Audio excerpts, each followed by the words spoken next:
everybody, and welcome to the Sacred Matrix. I'm your host, Janet Kier Lessin, with my co-host, Dr. Sasha Alex Lessin, and our producer is Thomas Becker, also known as a Mad Painter. And today we have our special guest, Kevin Estrella, and we are probably going to have Penny Bradley as well. She wants to come on. Did you get a hold of Penny, Ahmed? Anyway, whoever shows up, we're going to have a big... Okay, then that's fine. So Ahmad's going to be getting Penny Bradley online, and Kevin's been with us, so he was our co-host for a while. And so I guess we will get started, and we're going to talk about whatever is interesting, what's new, UFO, extraterrestrial community, and paranormal, and secret space program, and all those good things. Dr. Lessin, what would you like to say to our listeners? One of the things that's intrigued me lately, some people we were interviewing last week talked about how the dimensions, there's all these different dimensions that are intersecting. We're only aware of some, but every once in a while between the dimensions there's bleed through, and you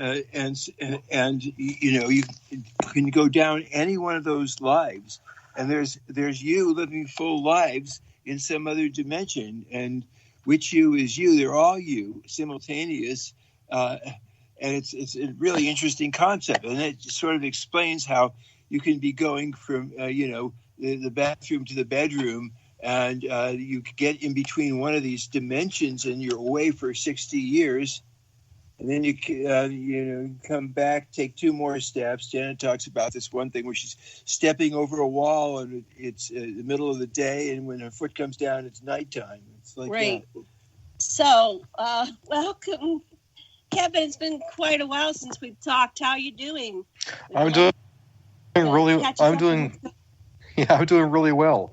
Yeah, it's been a very busy year with 2019 and everything going on, and.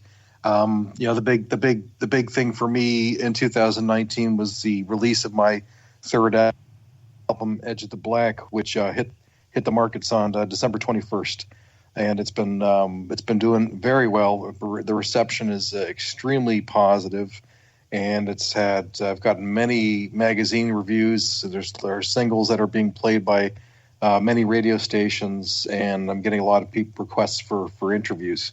So it's been very, very liberating and very exciting. Is it with the Anunnaki frequencies? Is it special music that's coming out in your music? Oh yeah, absolutely. Yes, all my music is at 432 hertz, for sure. Yeah, wow. Hertz, yeah. Far out. Do you have a sample? You could maybe get the music to Ahmad, and he could play a sample or something during the show so we can hear your new stuff? Oh boy, I could. Okay, if you don't. I could try. Let me work on that. During the break. Perfect. Excellent. Yeah, it'd be great to hear it, to give our listeners a sample of your music. So, yeah. So that's congratulations. That's amazing. Really? This album is. Yeah. Yeah, so actually, I was going to say this. The importance with this album is actually what is happening with it, and a lot of the album is from my teachings from the Ponte, particularly from Teenie and Thera, who've been working with me for the last year and a half. So this album is actually incorporating the things that they have been teaching me, and in the direction that I've been wanting to learn. And being a receptive student, and they've been guiding and nurturing my abilities. Now, can you explain to our listeners who the Ponte are, in case somebody's just tried the first time? Oh, sure, yes. Okay, yes.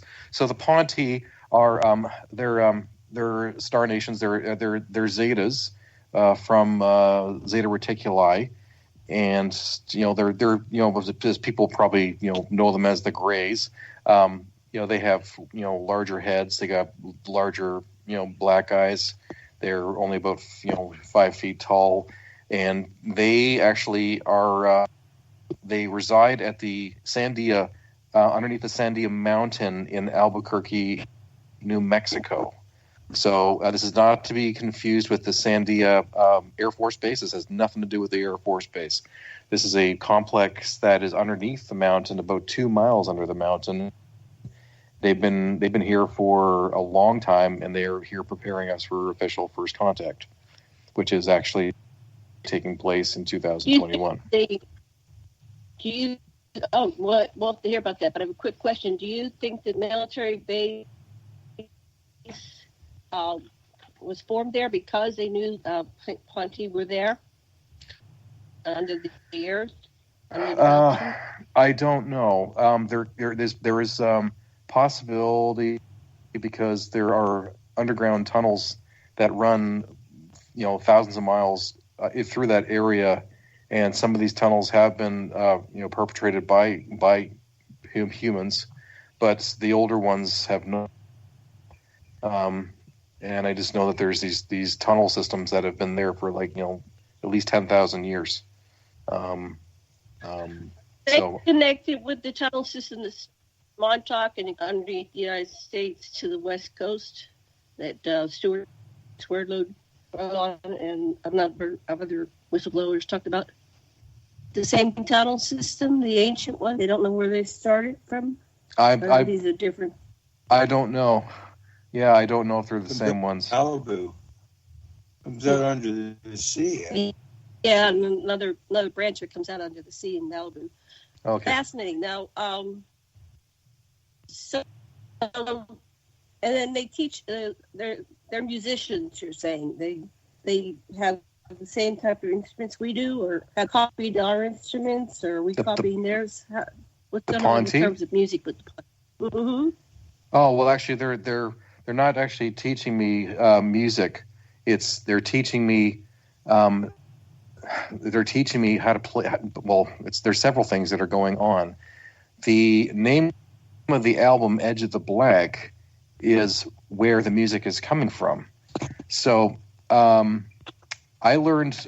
They told me, Teeny told me this about 2 years ago. She said, you realize that when you're writing your music, you're going to the edge of the black, and the music is coming from the collective conscious, and it's flowing through the collective conscious into you, and then you're adding your interpretation. And then they explained it through telepathy, and then I realized that this is the same concept that Grant Cameron has been talking about for years. And it was the first time I met Grant back in 2015 at the Alien Cosmic Expo. That was his presentation, was on musicians and this consciousness, and how musicians tap into this higher consciousness, and songs just seem to be come out of nowhere, and they write them. They're not even writing the music. The Ponte explained it, what is actually going on, and that's the title of my album, is Edge of the Black. So that's wow. part of everything that's been going on. The other part is that 2 years ago, Teeny said to me, Kevin, you realize that music can be communicated on a telepathic wavelength. And I said I didn't understand this. I didn't even know this, that it was possible. And she said, well, you're already doing it, and we can help you with this. We can help develop it. And it really blew my mind. I didn't realize that music could be communicated at a telepathic wavelength, and you can portray stories in your music. You can portray images. You can tell backstories, and this can actually all be recorded on the actual audio recording. You can actually record the telepathy. Mm-hmm. So a lot of this is actually being incorporated in my new album of what's at a much deeper level. So it's actually, my music is 4-dimensional.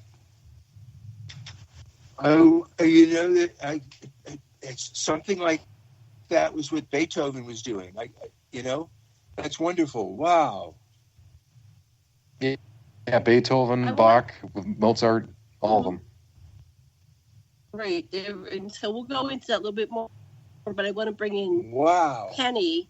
Penny, I talked to her earlier. I hadn't heard from you, so I invited Penny to come. But Penny said she hadn't talked to you for a while, wanted to talk to you. So same with Penny. We haven't spoken to Penny in quite a while. So welcome to the show, Penny Brad. And how are you doing? And catch us up on what's going on with you. Well, I had an injury last summer. I had surgery for it in October. I've been going through physical therapy for the last month. And I've been working with a man out of Russia named Alexander Cherkasov. And we did a series of 12 in-depth videos for his Patreons.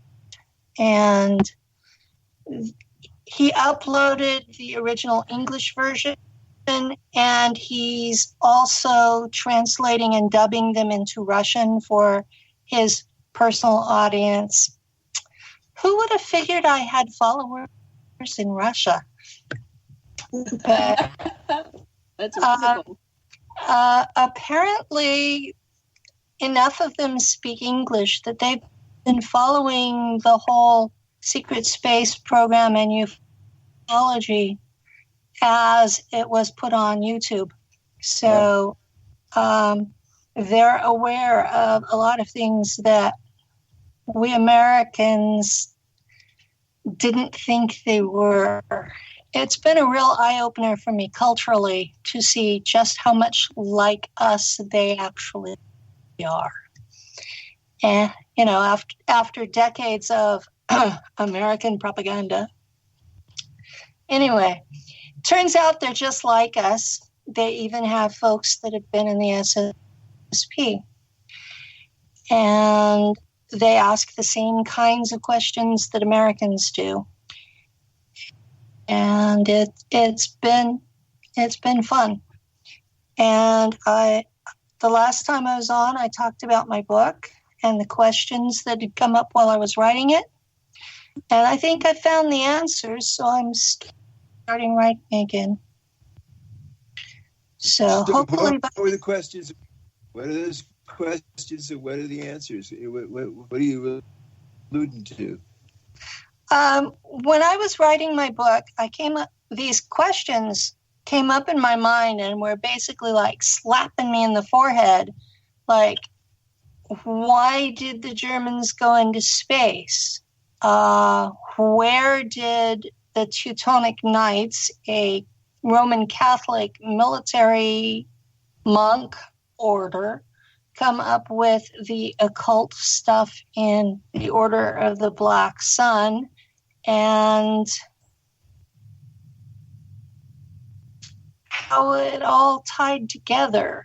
And in the course of hunting down all of that stuff, you know, I was in a lot of pain and I was really cranky for the last 6 months. And so this gave me something to do other than create enemies. and so yeah, I've been doing a lot of in-depth research and even reading stuff in German and Latin, and I had to learn Latin to be able to read it. So it's been interesting.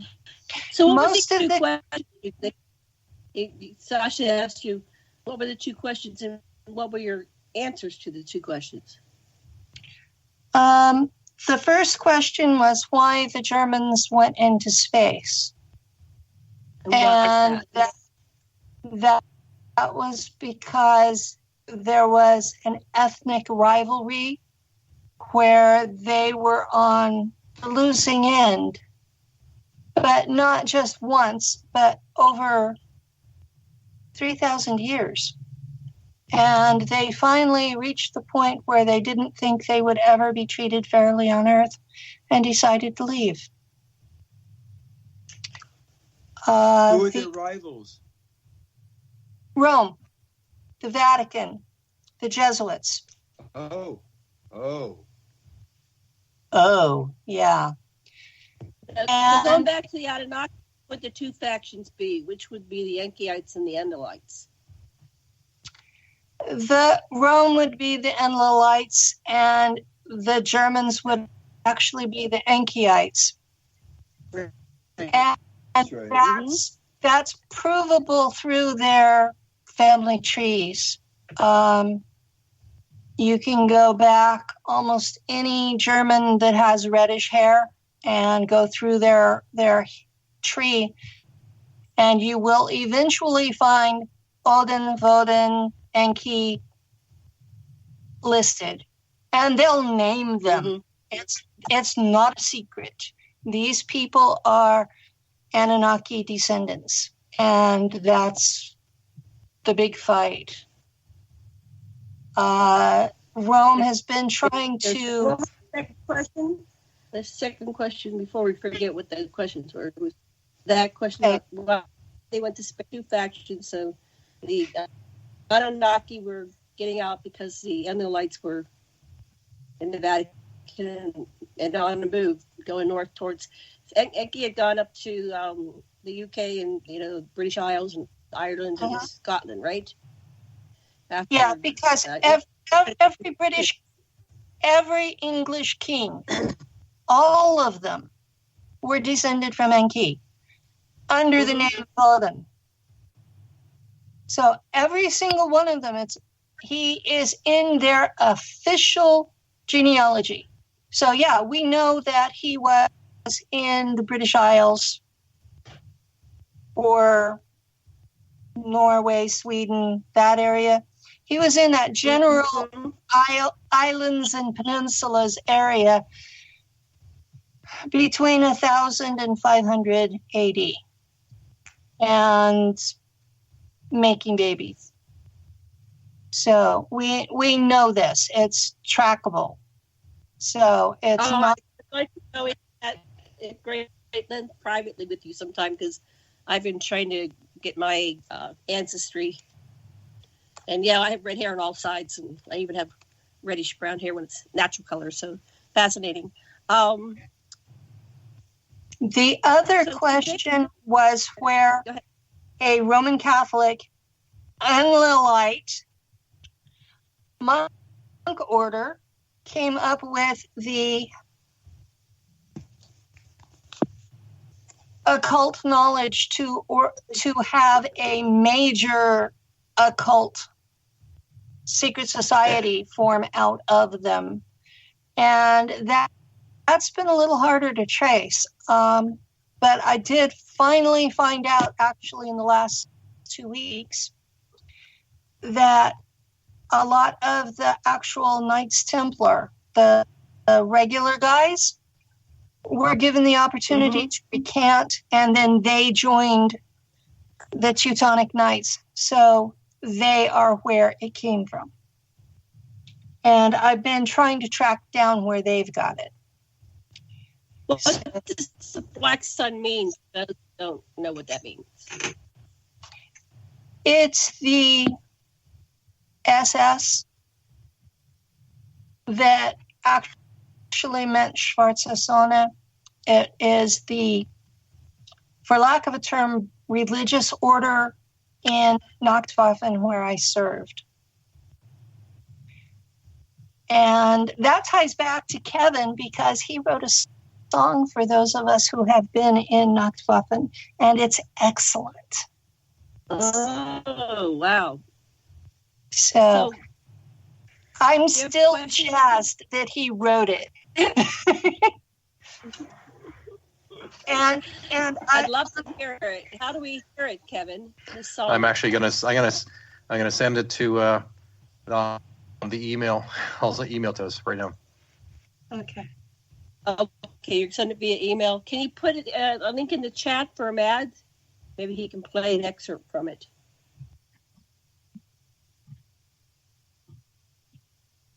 I don't have access. I don't have access through the Skype chat. I can send it through the email confirmation. Okay, it can send it. Bad. Okay. So I just want to say, like, the setup right here. Feel free to ask each other questions.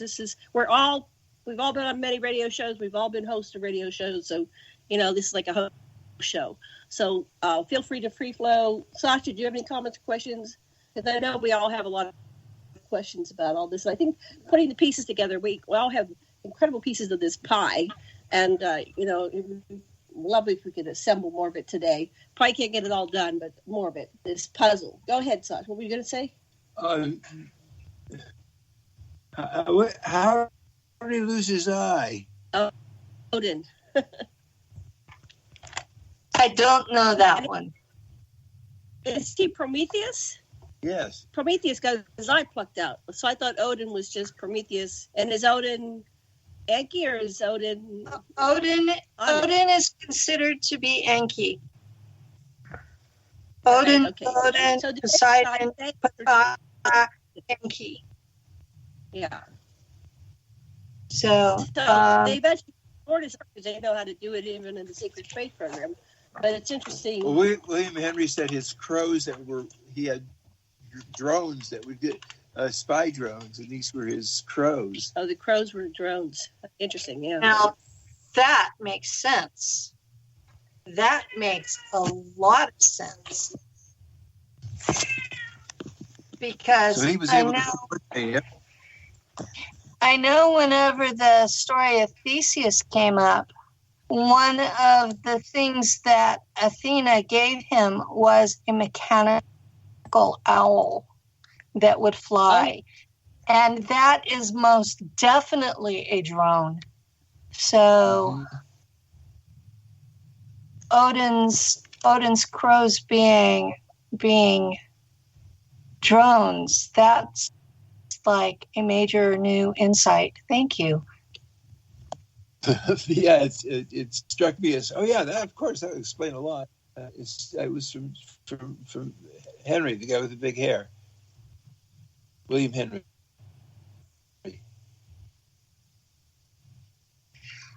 I don't have a face to go with that name. I'm sorry. No William Henry. You could Google him later. Well, I've had some contact with the Ponti as well, and mostly an individual named Peta. And last year I was very, very ill with pernicious anemia, and Peta showed up and literally showed me the bottles where I was taking the wrong form was why I was sick. Pernicious anemia is treated with B12 sublinguals. You put them under your tongue and let them dissolve because your stomach acid will destroy the B12. And I had been taking pills for 2 years. And that's why I was so sick. And I was like, I'm taking my meds. Why am I so sick? And Peta was here and just showed me the bottles. And I was like, So how do you does he come in and announce his name? Like, he's never come to me. Tell him to come visit me. I'd like to see him. But how do you know their names? Do they tell you their names? Yeah, I always knew it was Peta. He would sit here. Everybody else says that he runs around like he's hyperactive, but he doesn't with me. He pulls up a chair, sits down next to me, and just holds space. And when I'm up to talking, we talk. And I was really grateful because he basically saved my life. And so I think Kevin really needs to spend some more time talking about them and his interaction with them. They're good folks. Well, cable pass and talking sick Kevin, how do they appear to you? I've had they didn't give me their names. I've had some grays come in and sit and basically stand by my bedside. There wasn't a chair to pull up. I guess I should have a chair so they can pull up a chair when they visit. Yeah. How does it work for you? Well, it's different. It's different for me, but depending on what's going on. A lot of the time they show up and they're invisible, and I'm not quite aware of them being there. Or they come and they pick me up and we're doing whatever, and then I wake up and I'm in sand in my bed. I'm like, what the heck? Why is there sand in my bed? I don't live in a tropical area. So that was the I knew when they came and visited because either the signals. However, my first conscious visitation where I was actually conscious and they showed up, it was with PETA. It actually was with PETA. And I fell asleep on my futon couch, and I was woken to the sound of 2 feet landing a few feet from me. It was like ta-ta. And I realized, oh my God, they're here. They're actually allowing me to be awake while they're visiting. And I was so excited, right? I was like, this is like absolutely amazing. And then, but the thing was, like, I pretended to be asleep. So I wasn't moving. Little did I realize it would be months later when I realized. What's that? It work. You got a real visitation and you pretended to be asleep? No. It's not the case. What the case was that he paralyzed me. Oh. He paralyzed me. So Okay. that's why I couldn't move. Forgiven. So I'm forgiven. Thank you. No, I didn't realize it. That's what I was saying. I didn't realize till later on that, well, that's why I didn't move. It's because I couldn't move. I was paralyzed. So I couldn't even open my eyes. So I was awake though and conscious, and I was like a limp rag. Peter walked over to me. He put his our right arm under my neck. He put his left arm under my legs, and he just gently picked me off the couch I was like as if I was a baby. I couldn't believe it. Like, he was massively strong. And then I gave him my telepathic hug of light, which is what they had given me when I was visiting. When they visited me when I was in Ozark, so I knew what this telepathic hug of light was.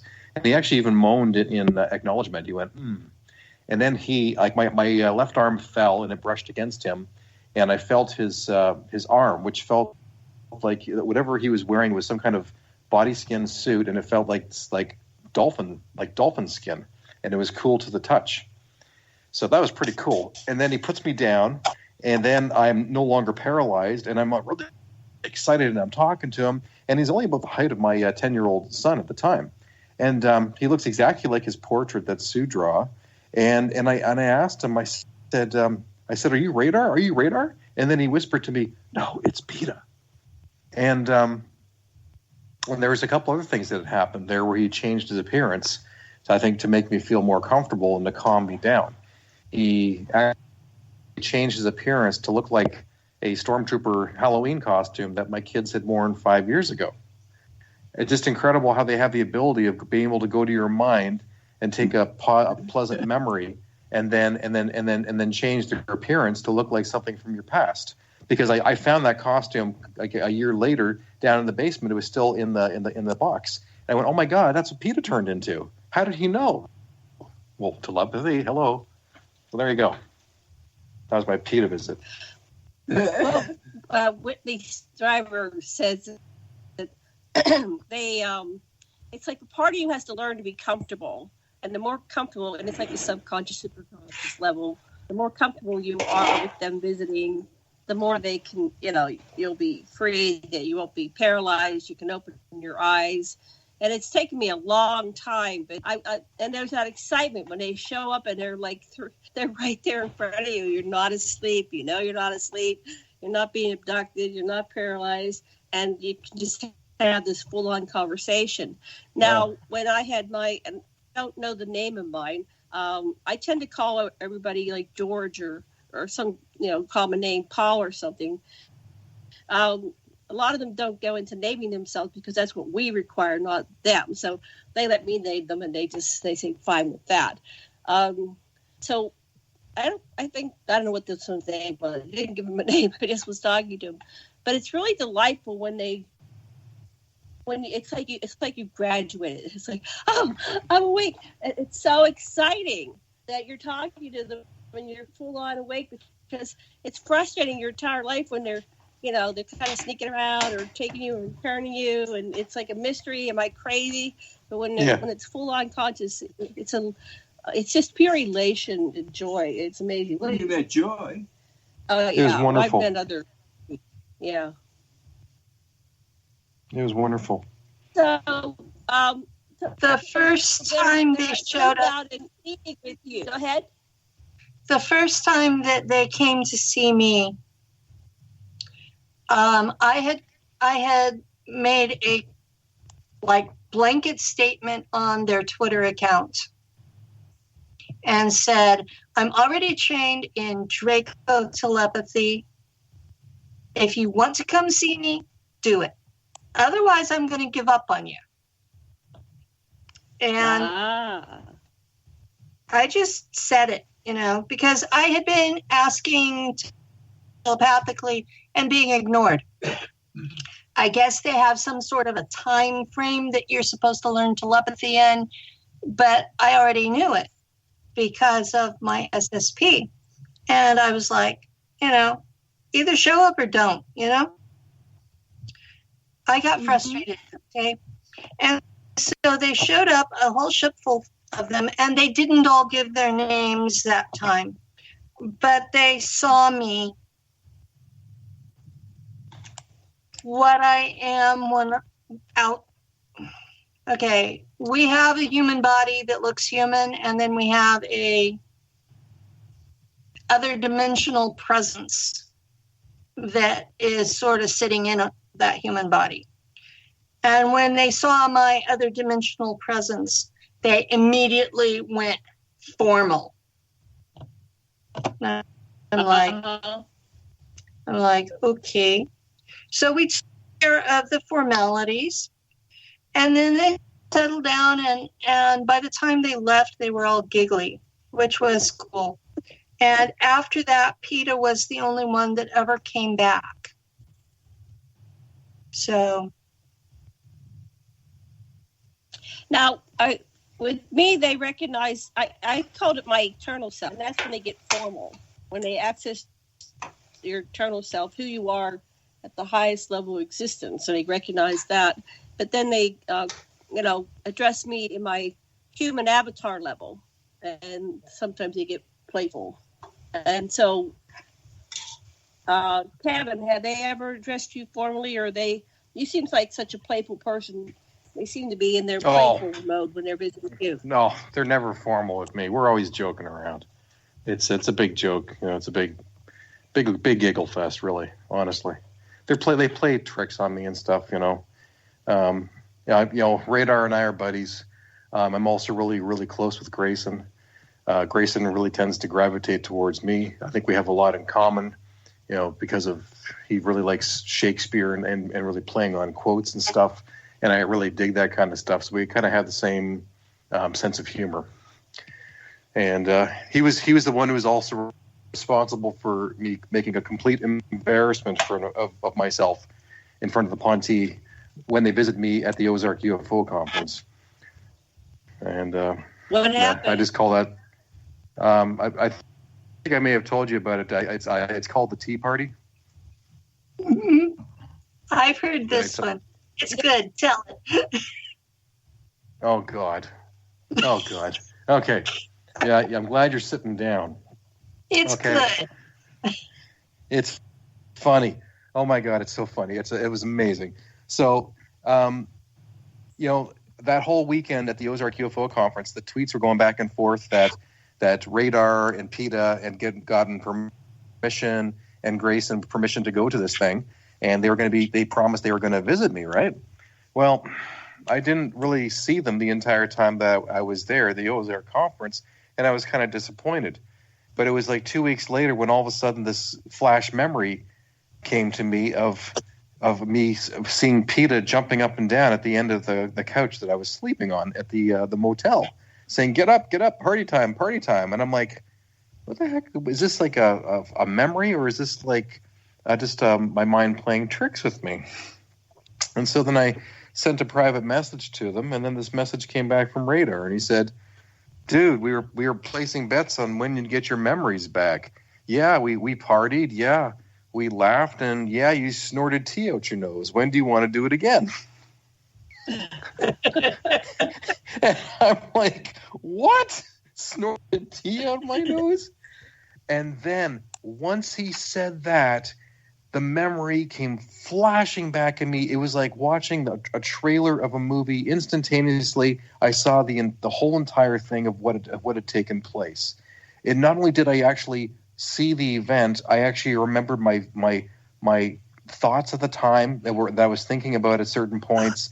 I remember everything, and I remember even my emotions and how and surrounded by that hug of light that they gave me.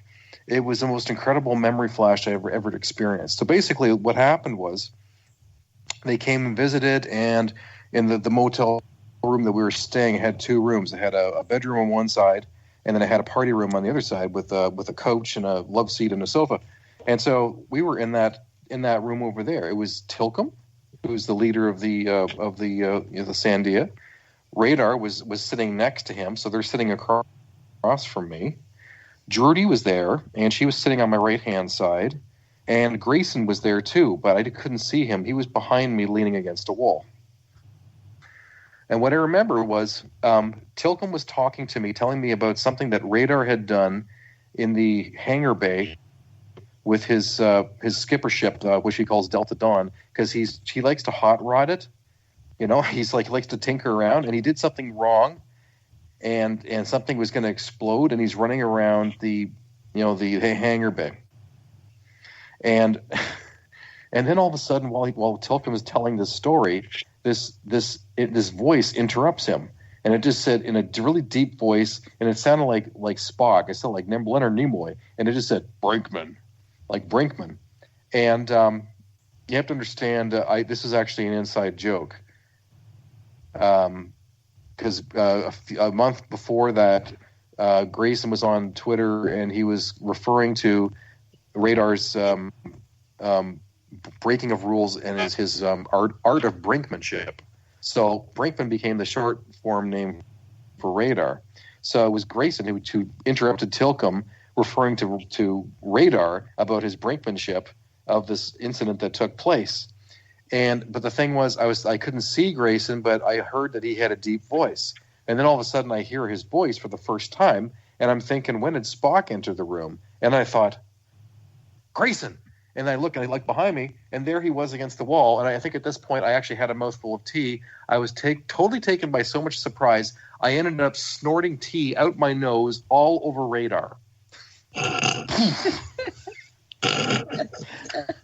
Good for you. I swear to God, I completely embarrassed myself in front of these extraterrestrials who are much older than me, came from light years away, and I snorted tea all over them. And I was oh my, and they were laughing. Oh my God, they were. No, they were laughing. They were laughing so hard at it that Radar actually he was. What does it sound like when they what's laugh? that? Did they laugh like a human being, or what do they sound like? Well, I remember their voices in my head. I remember it so clearly. I remember what they sounded like. It was like having a speaker inside your skull. It was so loud. And Radar, his voice says he sounds almost like a cross between Kevin Spacey and what's his the guy who played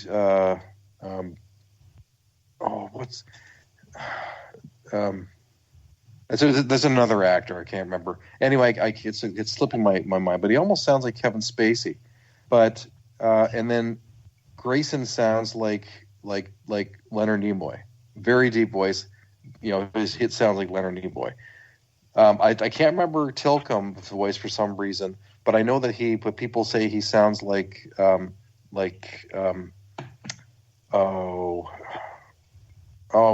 played Hannibal in Dr. Lecter. I can't think of his name. Yeah, Patty. Who's the guy who played Hannibal? Anyway, it doesn't matter. Anyway, someday put it. I don't remember names as a general rule. Yeah. What's that? I have trouble remembering names. It's part of my mind waves. Anthony Hopkins. Hopkins. Anthony. Yeah, there you go. Anthony. That's Hopkins. it. Yeah. But the thing is that also what I remember was the telepathic hug of light, because we were all sharing the same emotion. I was surrounded in this warm feeling of, it felt like unconditional love,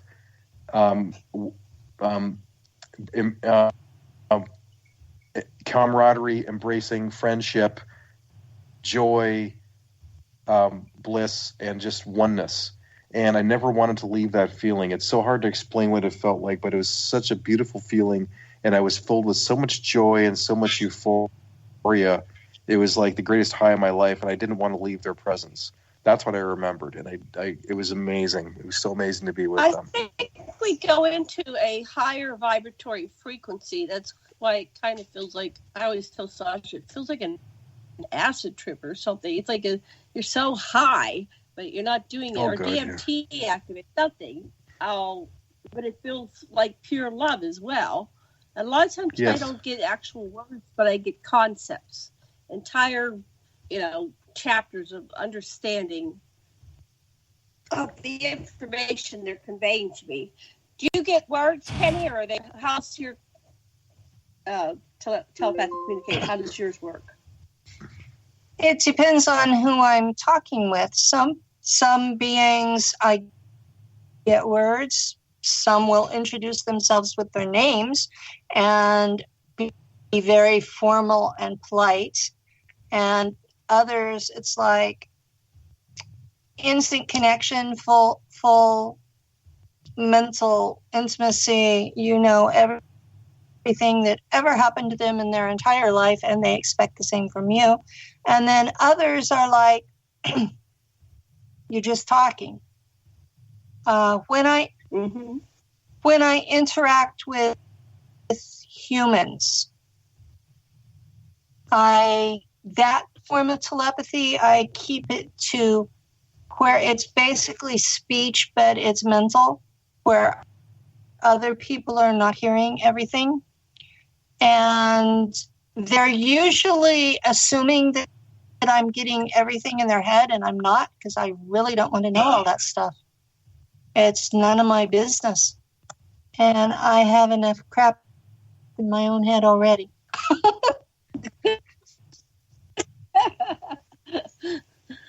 Interesting. Sasha, you have something to No, this is a fascinating discussion. And I think that energetically, in the kind of work I do, you can feel each of your own chakras and each of the other person's chakras that you come into a confluent field with, and so you can tell what's open and what's not open, and pull your energy back or push someone out of it. It's if you just think of the energy fields around you and their ability to sense the energy fields of others, it gives you quite a lot more information. That's one way of looking at it. Yeah. When you're fully telepathic, it's easier to just ask them. Yeah, and the other thing I wanted to notice is that with Kevin, your gateway was a kinesthetic gateway. It was the,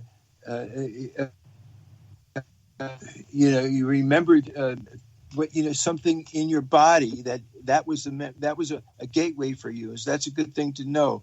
Those are the like hidden gateways whenever there's a physical reaction like that. Yeah.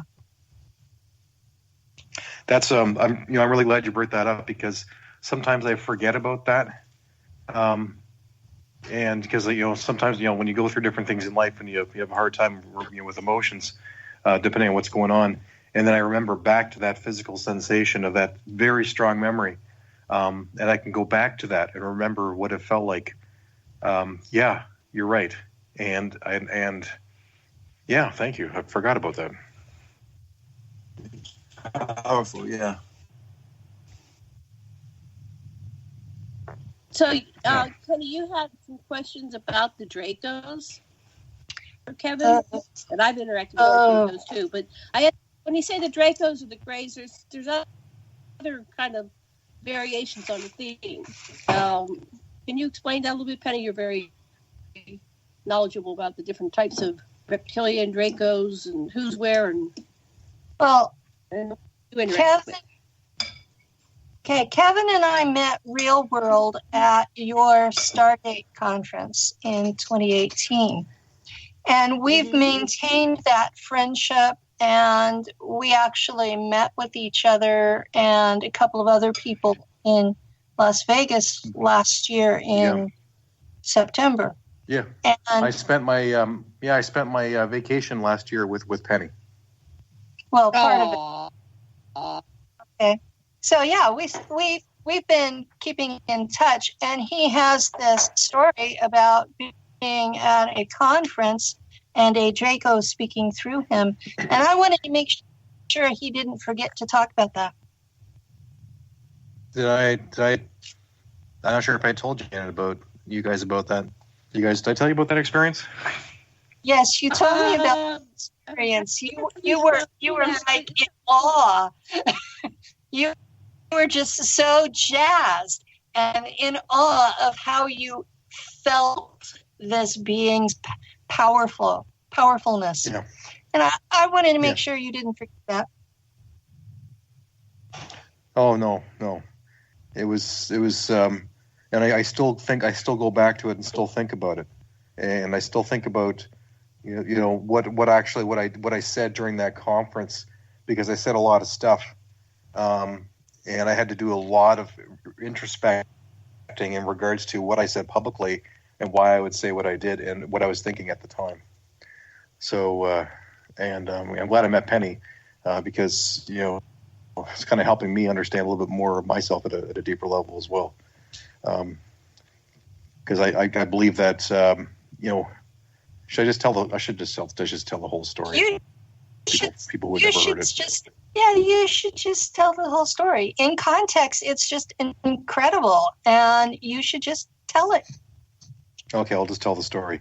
So I think it was 2017. It was the Alien Cosmic Expo that year, and I had gotten there on the Saturday morning, and I met with Campbell Foster, who he builds these pyramids. They're pyramidions. And we were doing a chakra alignment inside one. So it's like they're made of copper. And I went inside, and the energy vortex was tremendously powerful. And he was doing some kind of chakra alignment. And I became very, very dizzy after a while. And I needed him to actually physically pull me out of it, because I was getting my head was spinning. But afterwards, I felt like my whole body was going like this, like out of sync. But then it was slowing down. And then I went over to the UFO, to the conference side, to listen to the speakers, and I sat down. And by the time after about 15 minutes, my energy lines had lined up so much that I felt like this wave. It was like a plasma stream, or like almost like a waterfall that was coming through the top of my head, through my body, and spraying out down below me, like this spewing. And I felt so aligned and so energetic. And I think this was very key in regards to what happened next. So it was Ryan Stacy, who was one of the MUFON directors, was doing a presentation on a case that he was working in Burlington, Ontario. And then he had his PowerPoint presentations. And then he said, I asked, it was about his woman and her daughter. And he said, I asked the daughter to draw, to show me her pictures that she drew. And you should be careful what you ask for, because look what she drew. And then he puts up on the PowerPoint presentation this reptilian with red scales and large wings. And then the thing was that for some reason I knew exactly what kind of reptilian that was, even though I had never seen one before in my life. And I knew without a doubt Alpha Draconium. Now, I didn't say anything. And then he was going on, and he started comparing the Alpha Draconian to gargoyles. And it was very negative. And I was thinking, what is he doing? This is like cosmic prejudiceness. You can't do this. And eventually, I wanted to say something, but I didn't. I bit my tongue. But then after he came back to his presentation, and then he came back full circle, and then he brought the picture of the Draconium back up again. And then he brought up the picture of the gargoyle again. And I was thinking, okay, this has got to stop. But I didn't want to say anything. And then it was almost like this voice in my head said, well, if you're not going to say anything, then I will. And then this presence came into me. And it was like, whoosh, and I nearly threw up. It was so powerful. I threw my hand up in the air. I interrupted him in the middle of his speech. Keep in mind, there's cameras rolling. There's 300 people in the room. Okay? And I said, excuse me. And then he said, yes. And I said, And then I started talking to him, and then my voice started to drop very low, and I'm talking like this. And I couldn't control this. I couldn't control my voice. I didn't know what was happening. And then simultaneously, I felt my back enlarge. It went, and I felt like I was 16 feet tall.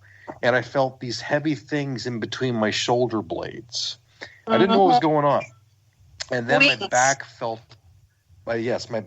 electrified. Like my back felt energetic, and I could feel this energy and like electricity flowing through my back. And I felt amazing, powerful. And my voice was really low.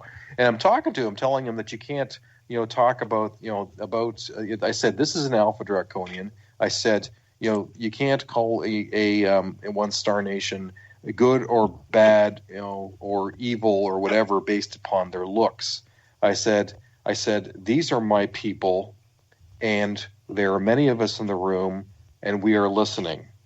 And then all of a sudden he said, okay, my presentation's done. Thank you very much. I'll see you later. And we're going to a commercial break. And I told you it was a good story.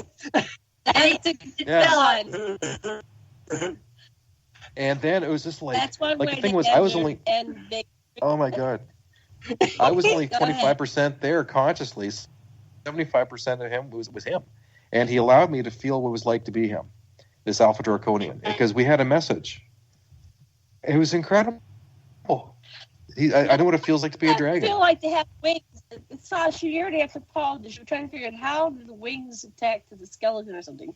What were you saying at one point? Well, the way we look at things, we just want to know the bone structure that would accompany the wings and how they function. How does it work mechanically? But you got a sense of what it felt like. What does that feel like, having wings on your back? Oh my God, it felt amazing. They weren't heavy. They just, I could feel them right between my shoulder blades.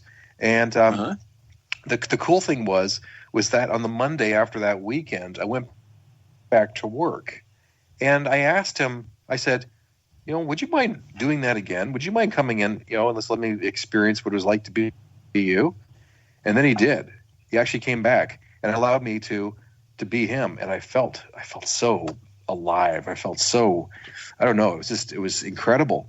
And I felt these wings on my back again. And I carried them around for about 45 minutes at work.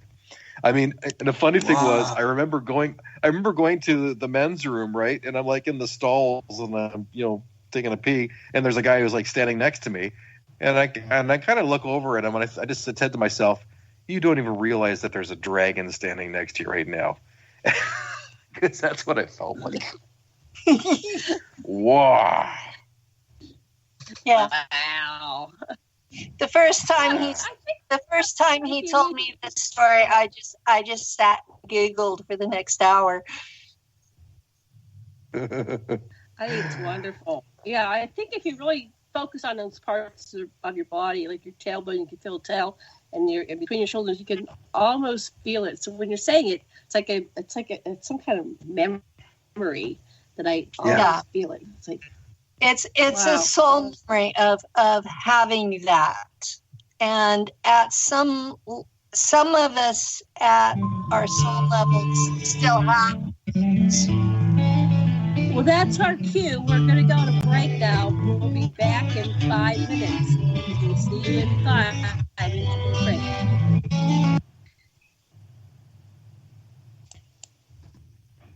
Aloha, everybody, and welcome back to the Echo City.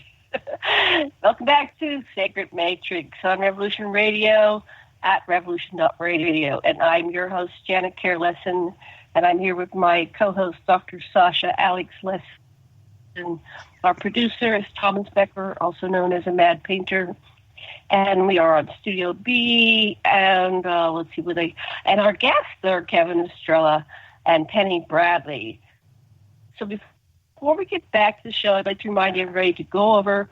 There's a wonderful new donation link at the top of revolution.radio. Please click on there and make your donation. We really need your donations to keep these shows on the air, to pay all the bills, and keep the lights on.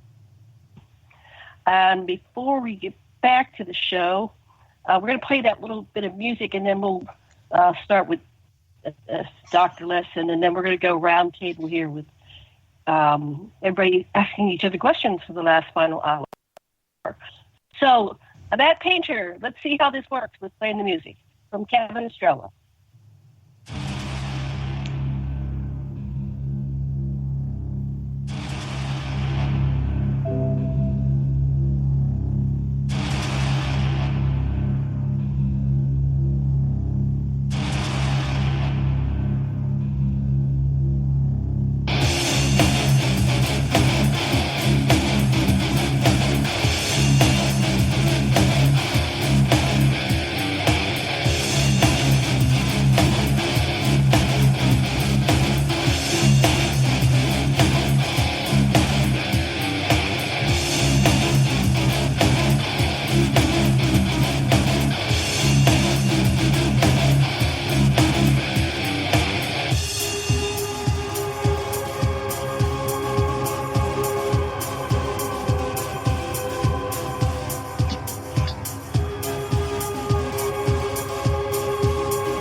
amazing. That was great. Kevin, are you there? Uh-oh. I'm here.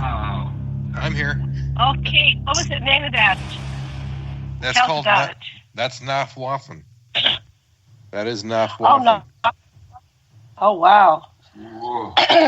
Yeah. So Now you see why I was so jazzed that he wrote that for us. yeah, from what Penny tells me, That's for the yeah. movie. the song. That's the score. Yeah. Apparently, it follows a lot of the. It follows the same kind of German marching music of what they play up there in Nafwaffen. Oh, wow. Yeah. So it's actually been a. Go ahead. It's not 40s or 50s. It's modern, and it's also futuristic. Mm-hmm. It's like a combination. Yeah, yeah. It's actually in the style of the German metal band Rammstein.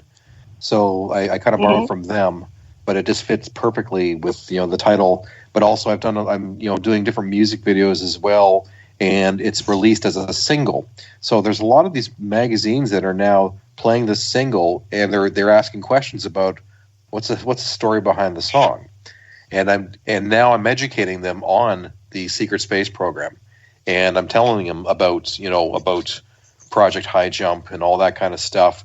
And then I only mention about Penny Bradley, but I always bring Penny Bradley up because she wants to, she's given the green light to be exposed publicly about these programs. So and I bring her up with these programs in the videos, and her name shows up in these images that we're using for these music videos. And he gave me permission to use his teaser video as my introduction on the podcast that I'm doing on YouTube. Wow. So and how do we see your podcast, Penny? I've been trying to get the name changed over to Nachtwaffen Pilot, but YouTube is very resistant to that. So it's Penny Winkle B is the name on it. Penny Winkle B. Yeah. I'll put it in, and you can add it to the link. Excellent. Okay. Okay. So, Sasha, any comments, questions before we go talking about We're just the next thing? Draco. We're just the next thing, Draco as well. It's the cowman and the farmer should be friends, and so it's like it seems apparent that ultimately, for instance, the Council of Hatona, where we have had, as a result, part of our genetics is reptilian, our ability to survive, to fight back, to go into regulation of salt and in the body and temperature and stuff like that. We are Dracos. We that's part of us too, and so we do have a basis for camaraderie. We're all aware of that level too, and we can appreciate it in ourselves and in others, I think. Well, I definitely appreciate it. It's wonderful. Yeah. Actually, the other thing I should mention, this is a good time to bring this up. As you probably have been hearing, Nancy Tremaine has released her second. What's the name of the title? On the tip of my tongue. Yeah, she's just released her second book. Once I'll get the title in a second. But anyway, okay. I've been basically under an oath of silence not to speak about a lot of things, because a lot of stuff that's being covered in her new book are incidents and things that have happened between her and I. She and I have this strange, the only thing I can call it is quantum entanglement, relationship.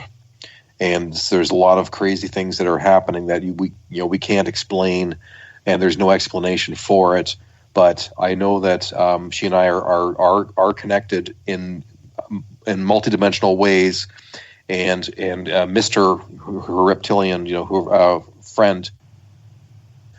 I have some kind of connection that I have with Mr. as well, because I've been put into the path with Nancy. So there's a lot of stuff that I'm learning as well, but it's on a much deeper level. So her new book is coming out, preordained is what it's called.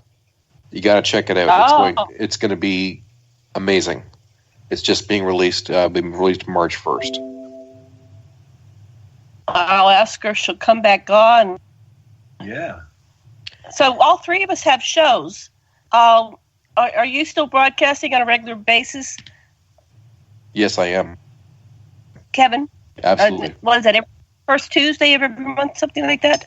Live, yeah. It's the first Tuesday of every month is my show, and then the archives are available all the time. I just did my 36th show, actually. Okay.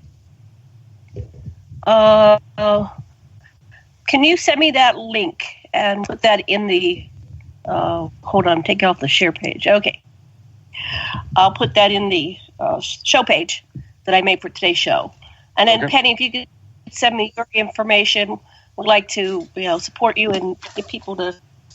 Because this is how we have disclosure. We all have pieces of the puzzle, and we interview different people, we have different aspects, and gradually, I mean, we've all been working together for, 3, 4, 5 years or something now? We can see this picture. 5 years. Yeah, probably I lose track at times. Yeah. So we've got to watch for xenophobia. That's just really stupid. We can all learn from each other. Well, what happened with me was I was just doing a share of where I had been interviewed, and I was just sharing from the original poster, and it would take it back to them because some of them are monetized and they were making money off of it, and I didn't want to take from them. And in November, with their new rule changes, YouTube informed me that I had to start actually uploading things. So I got permission from 3 of the people who had interviewed me and uploaded various things. And that would be Reality Brief, who is no longer doing interviews, and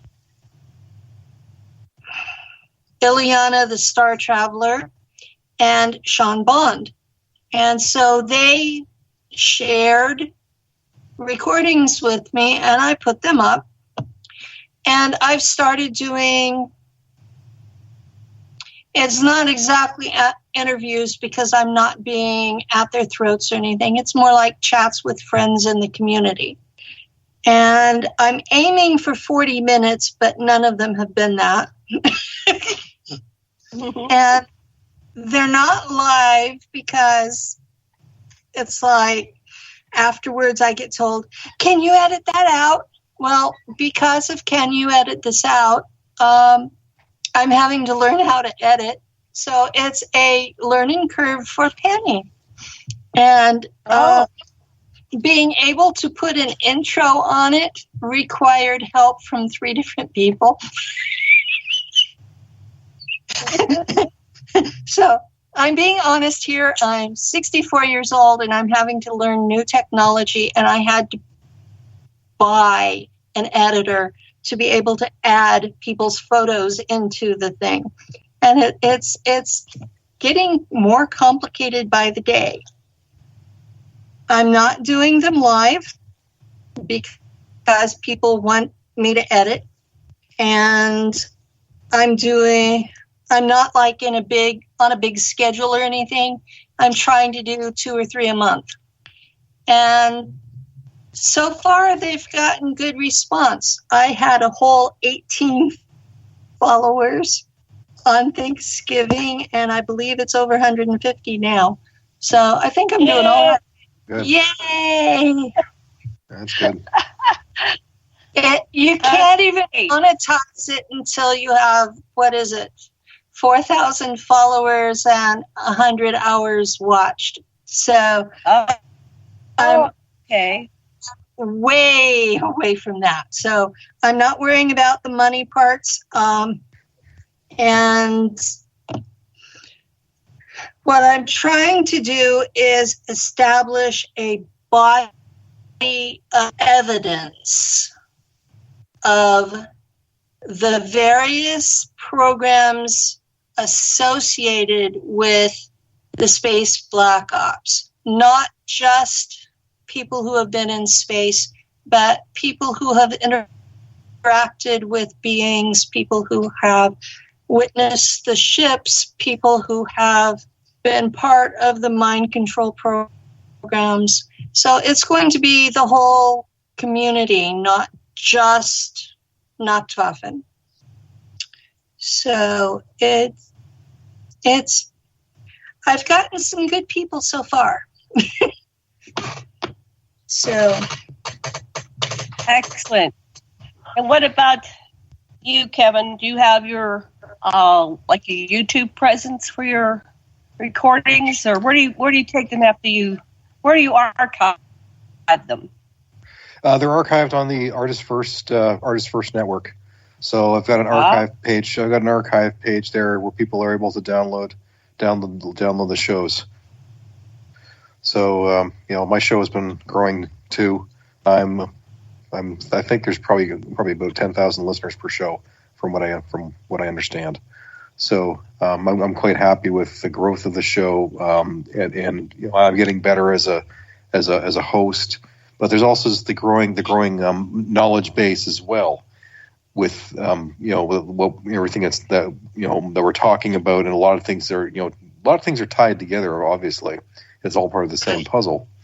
And I'm also learning as well from my guests.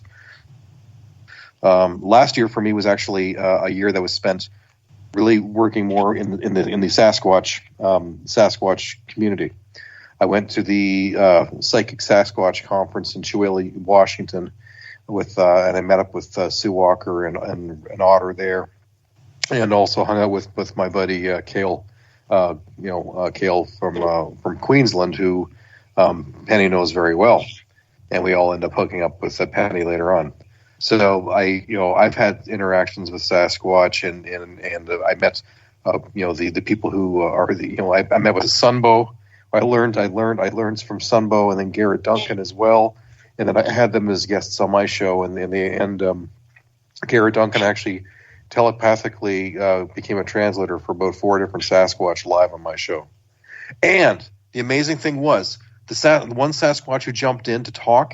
You know who he wanted to talk about? Who? He wanted Michael Lee Hill. Really? Oh, Yeah. tell us. I'm not kidding you. No shit, man. This Sasquatch came on. He wanted just to talk about music and the importance of tuning music back to 432 hertz. And he said, follow the work of Michael Lee Hill. That's what he's a friend of mine that I had been pestering for years and finally got to meet at Stargate. And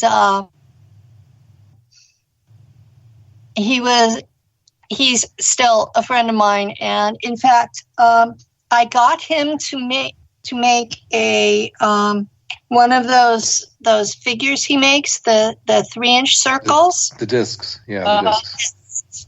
The discs. I got him to make one of those of the 7-point star in front of the solar eclipse. Oh, wow. That particular crop circle has spoken to me ever since I first saw it on his website. And he didn't have it where you could buy it by itself. So I had to special order it from him. And he did an absolutely beautiful job. And it came in this beautiful velvet bag, and I'm jazzed. So I'm staring at my 432 disc, Michael Lee Hill disc, right now as we speak. Yeah. He had given me one of the necklaces at Stargate that was the 432 as a dog tag. And I've got it sitting underneath my Brita filter picture. Good place for it. That's what he said. He said that was a perfect place for it. So we don't have fluoride in the water here. We don't have a lot of things like that in our water. Our water was absolutely pristine until the last drought in California. And then they started adding chlorine to it. So we need a Brita filter now. But we never did before. Mm-hmm. Imagine that, a place in California with no fluoride in the water. Yeah. So we live in the mountains, Valley. We don't have fluoride in our water. It's amazing. It's the wettest spot on Earth is behind our house. Awesome. Up in the mountain. Our place isn't the wettest spot on Earth, but up behind us is the wettest spot on Earth. And so we have a river a stream that runs through our property, and it oxygenates the air, and it's just amazing. Yeah. Wow. That's so cool. So, okay, we got to go back to them Dracos. We have a little less than half an hour. Who wants to tell us about the Dracos? I want to hear what Penny has to say. Take it away. Okay. The Draco are an empire made up of 7 races from the same constellation. And the ones that were in the planet that's in the snake's mouth were the alphas. And they gradually conquered everyone else in their constellation and then spread out from there. Not too unlike how the United States was formed. They started with 13 colonies, merged those, and spread west, and then ended up all over the planet as far as military bases and control. This is the same attitude that the Draconians had. And the alphas are from 13 to 15 feet tall. They come in 4 colors, white, red, green, and brown. I've heard of black ones, but I don't think their scales are black. I think they're wearing black uniforms. So they are incredibly intelligent. They are a matriarchy. It's going to get tiny bit graphic here. They had a war that was really bad. The males have barbed penises that can split the female in half, and the females have vaginal teeth that can bite it off. The females won the war. That's why it's a matriarchy. The females also are venomous, like snakes, and that made them fiercer warriors than any other race in their constellation. And that's why the Alpha Draconians are in charge. They worship a prior reptilian race called the Siakar, who are dragons. And the Siakar are the first sentient race in this galaxy. And when they're first hatched, they look like a Western European dragon the kind they call a wyvern. As they get older, their body stretches out and their legs get shorter. So in midlife, they look like Chinese dragons. And when they're elderly, they look like snakes with wings. They're incredibly wise, and there are some groups on Earth that are calling them seraphim. Seraphim are mentioned in the Bible. So Are they still alive?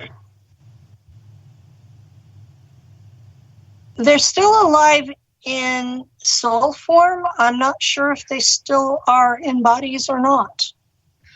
I met one in a body, but it seemed to come from another dimension. It was down deep in the earth, so it might have been. We may have been interdimensional at the time. That's what Tom. The Siakar, the ones I've had interaction with have all been interdimensional. So I'm not sure if they have 3D bodies left or not. And this one was extreme large, like Smog in Lord of the Rings, that size. Gigantic in comparison to. The one that I know that is a snake with wings is a good 40 feet long. She's large, and she's ivory colored.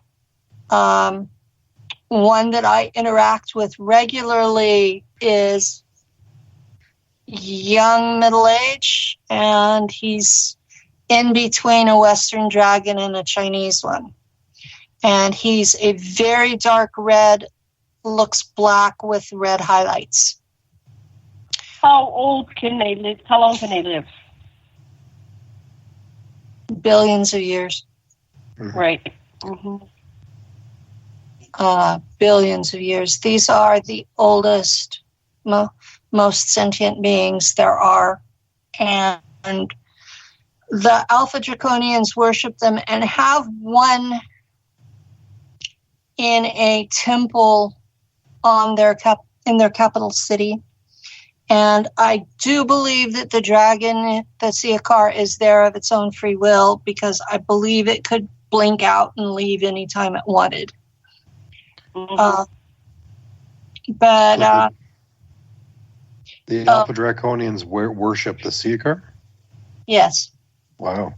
The Alpha Draconians worship the Siakar as gods. And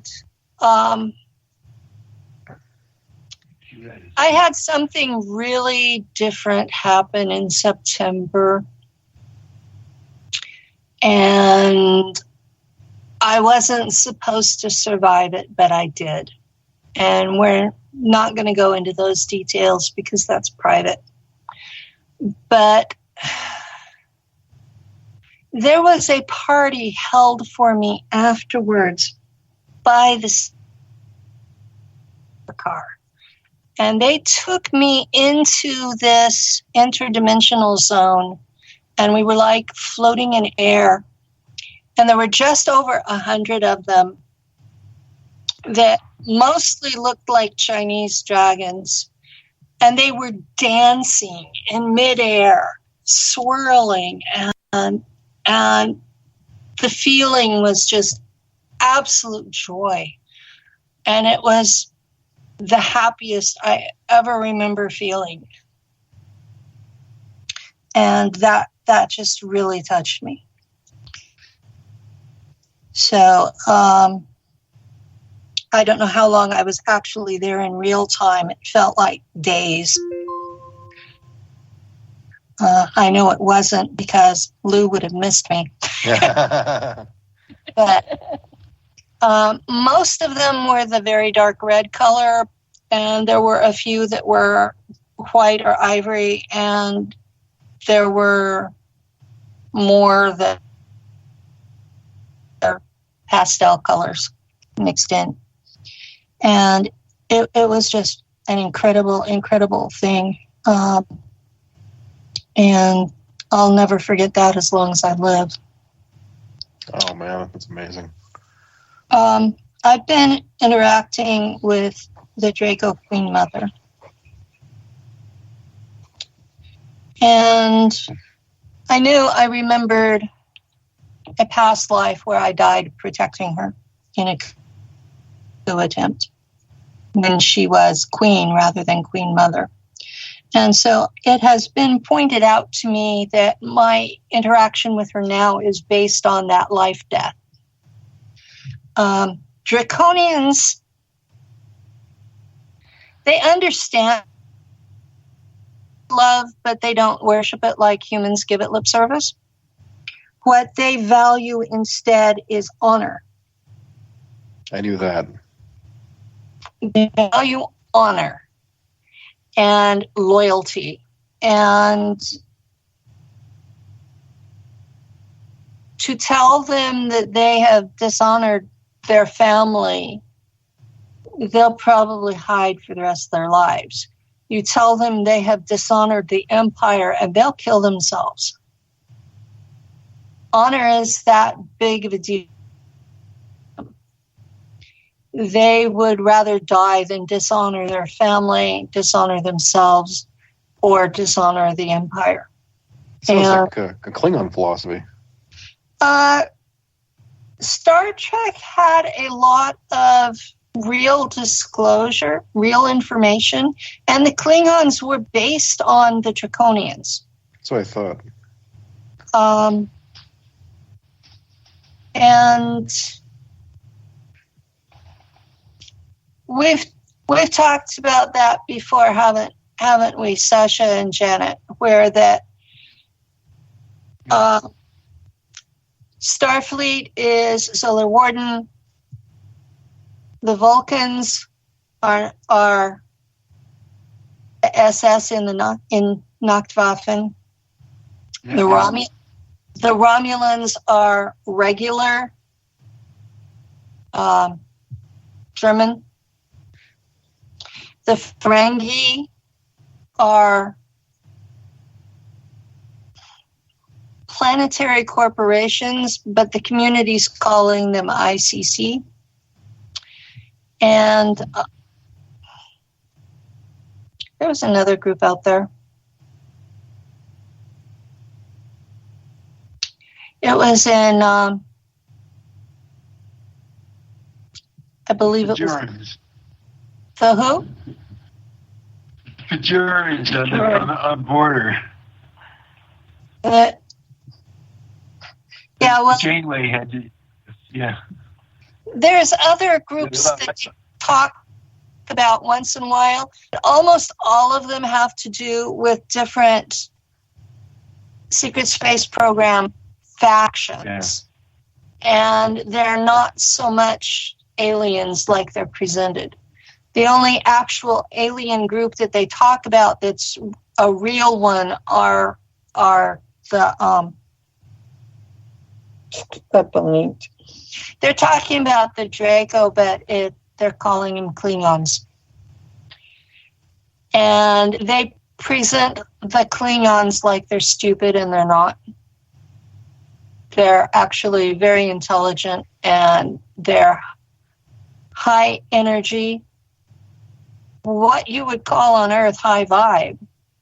In fact, they're so high vibe that you cannot live around them because you're not hardwired for it. Your nervous system cannot handle their energy. And that's why they're dangerous to be around.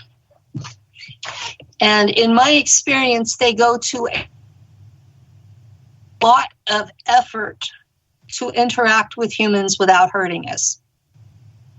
I've seen them go as far as to transfer their consciousness into a basically robot body to be able to interact with us without frying the humans.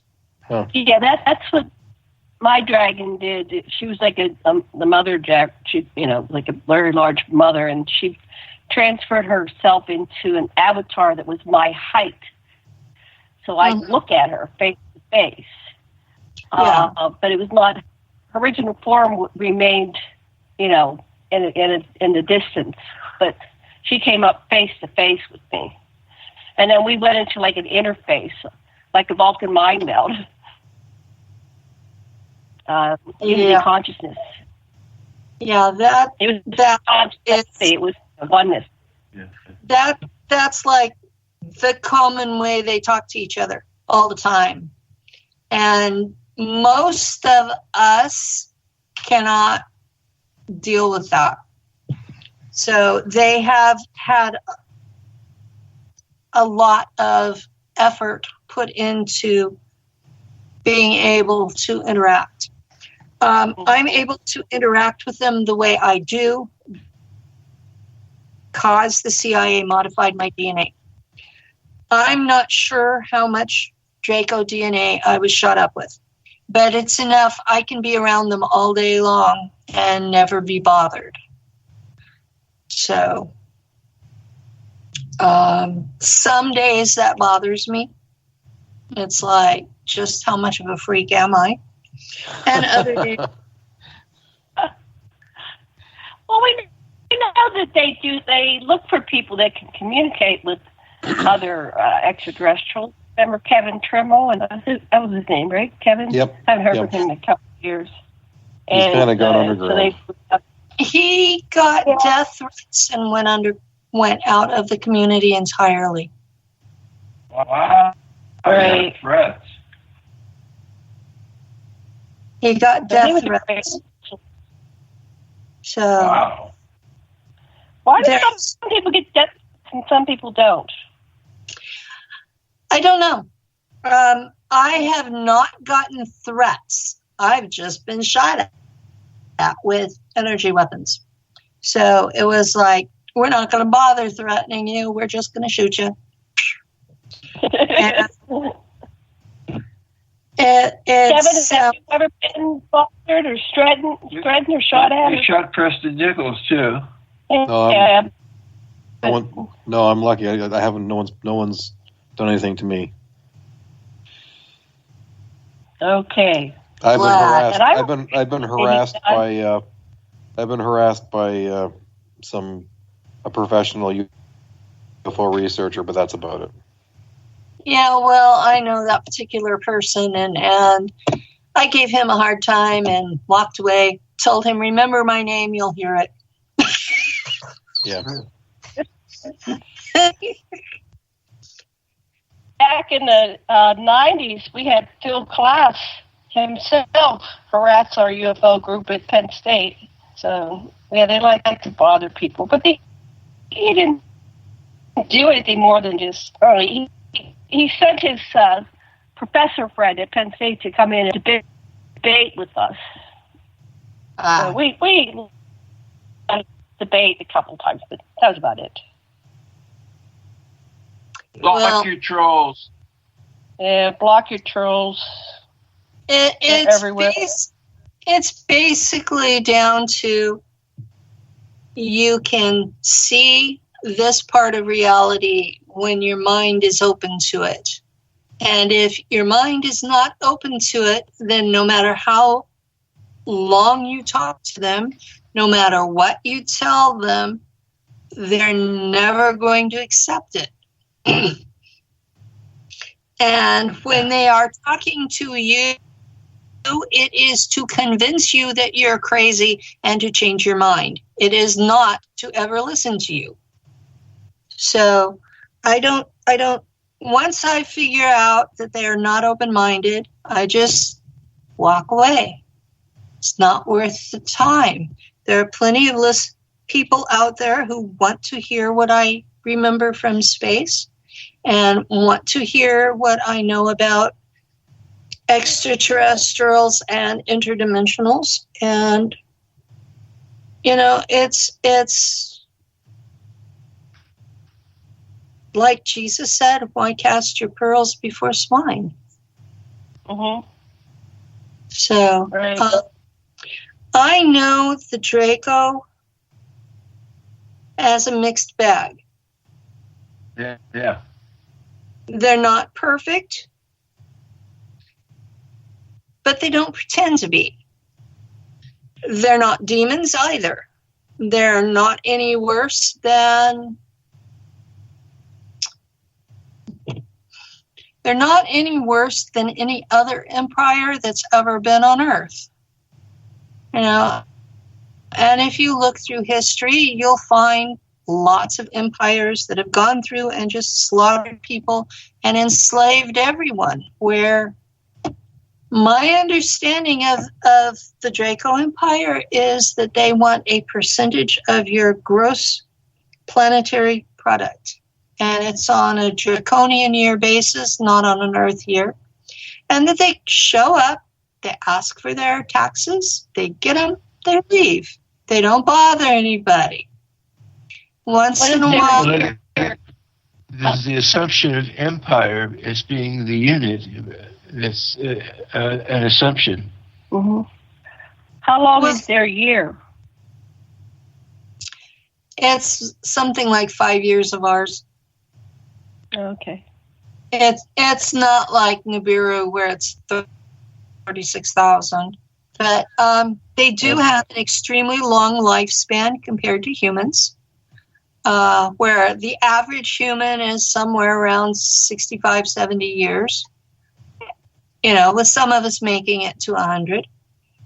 Theirs is around 400,000 to 1 million years, depending on their health and what kind of battles they're in. So that looks immortal to a human with our kind of lifespan. But they're not. They have a life cycle just like we do, and it's just longer, a lot longer. It's probably about almost twice as long as the average Anunnaki lives. So, you know, you're looking at an intelligent being that looks like a humanoid dinosaur and usually has wings and a tail. Is planet Earth a draconian colony? Planet Earth is a draconian property, and it was actually an Anunnaki colony for a while, and I don't believe the Anunnaki have ever left. So whatever deals were made between the Anunnaki and the Draco, not between humans and the Draco. But since the Anunnaki had control of Earth at the time, they were the proper and correct authorities. Mm-hmm. And they considered us to be property, a child race. The Galactic Authority still considers us to be a child race. And once we reached a certain level, basically where we were using fire and building homes and weaving cloth, you know, that stage, we became a Galactic Authority protectorate. So there are things that are not allowed to be done to us anymore. Before that, we were considered animals and property. We've up-leveled. Yeah, we've up-leveled to a protectorate. So we cannot be invaded by... on the Royal Crest, we have dragons. We have birds, which are reptilian, right? They evolved reptiles. And then there's a lot of unicorns, lions. What's the significance of all of that? Have you deciphered that? I've been looking at that. Those come from different groups of Anunnaki hybrids among humans.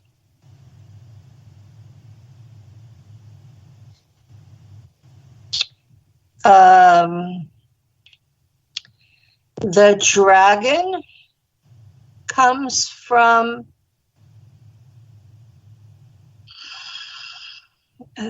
how to do this? I've been talking with a group of folks that are called the Dragon Court, and they are protecting, in the Sumerian tablets where it talks about that the kingship was dropped from heaven, people are protecting that line. And there are various things in heraldry that go with that line. A circled cross is one of them. The signs of dragons, the signs of griffins, the signs of phoenix, the eagles, either one head or two. These go with that line that still has kingship from the Anunnaki. And this particular secret society is protecting that bloodline. So the United States is the eagle.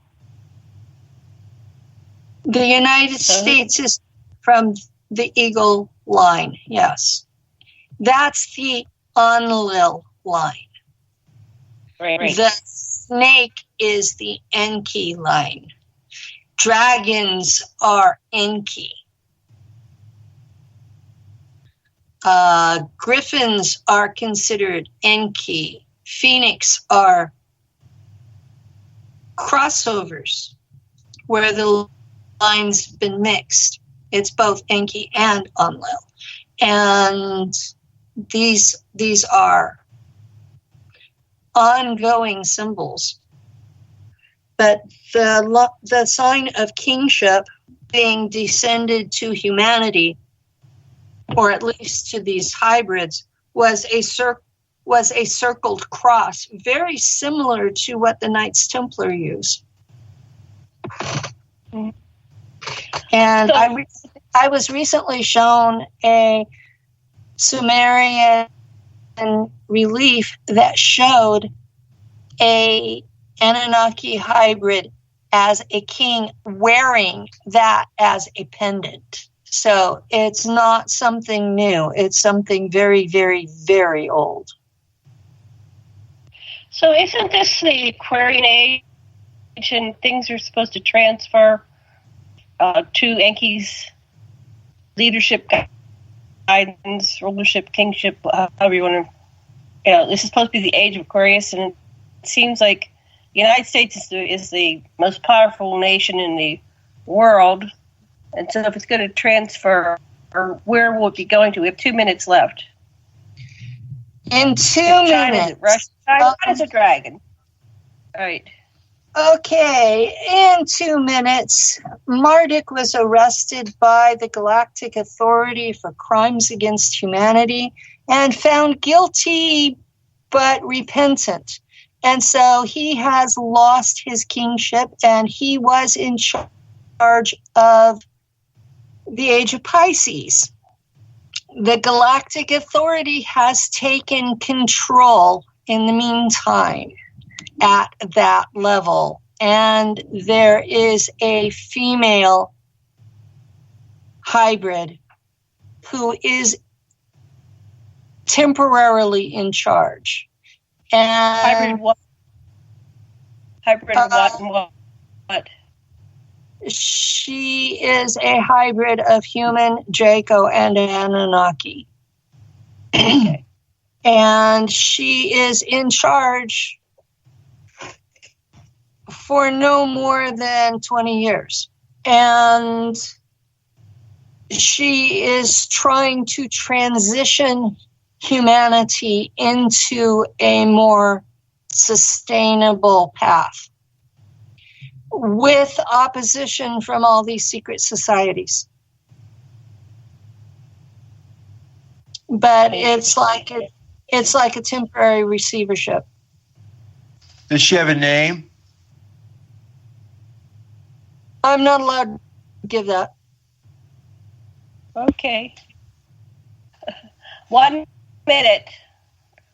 We have to wrap up. Wow. Wonderful. Buy my new album, Edge of the Black, at pyramidsonmars.com. Yes, the whole album is awesome.